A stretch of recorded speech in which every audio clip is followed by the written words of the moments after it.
Wayne was interested in doing like his mixtape stuff and was trying to find a studio that he could record into, do his thing. And he approached WAP, but WAP didn't have a studio. He was like, man, holla at Raj. Raj got a spot. So, that's when Wayne hit me up, started coming through. We dropped a little 10,000 bars. And then, after that, it was like a consistent thing.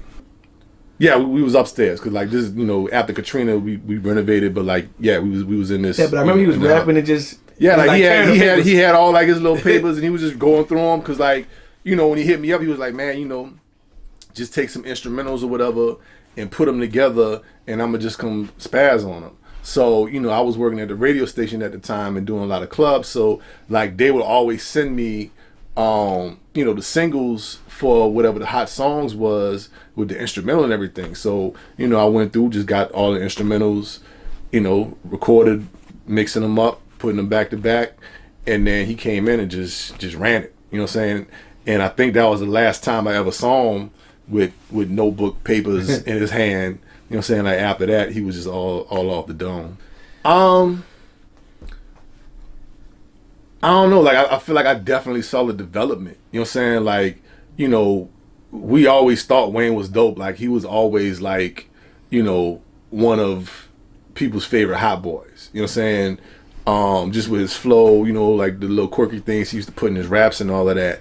But as he started coming through and do the mixtape stuff, it's kind of like you just watching it evolve in real time. Him evolving into, best rapper alive.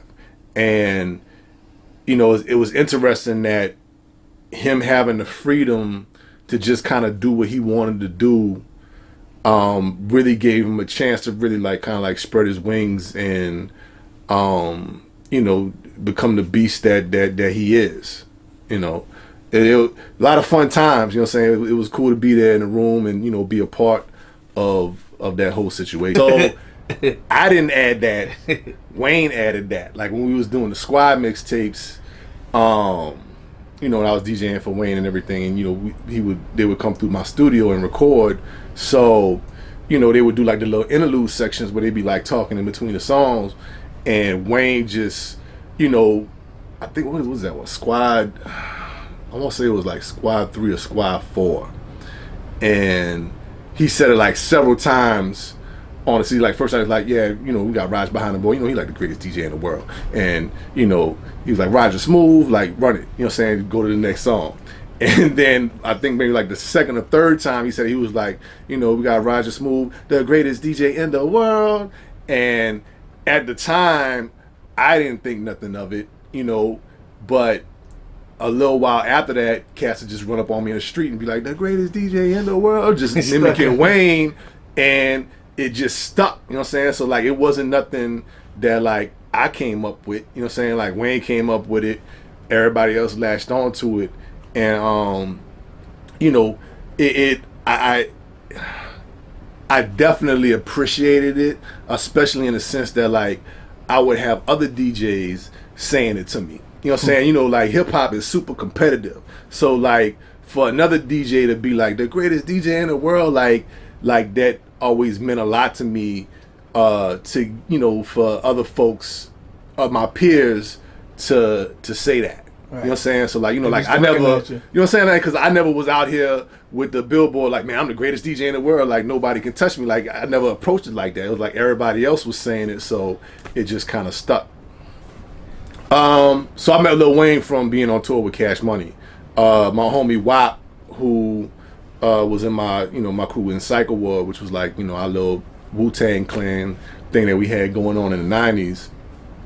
WAP grew up with Manny, and they were best friends. So in like the late 90s, we were doing a lot of stuff with Mac, who was on No Limit at the time. And after that situation, unfortunately Mac went to jail.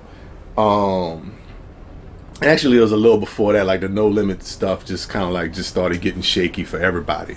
So WAP ended up going on tour and being a tour DJ for Cash Money.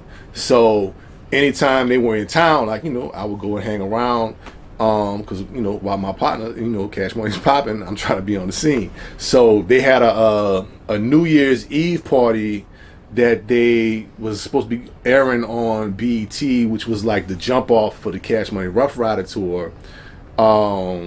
That they were playing on BET, and like they shot it like maybe like a week before, but they were gonna play it like it was live to bring in the new year. And I was there hanging on stage, just chilling with WAP. And at the end of the night, Fresh was up in the balcony, getting ready to leave. He was like, "Raj, what's up, man? You coming on tour with us?" I was like, "Yeah, I'm coming on tour with y'all." So he was like, "All right, then we gonna make it happen," and he made it happen. So that's how I ended up on the road with Cash Money, and was around all the hot boys and everything, and I would come out on the set and do my little thing, my little DJ tricks and all of that. And when WAP wasn't necessarily there, because if he had to go handle up something else for Fresh, I was like WAP's stand-in. Like if WAP wasn't there, I was holding it down. If you ain't doing an interview with Nola Zine, what you doing an interview for?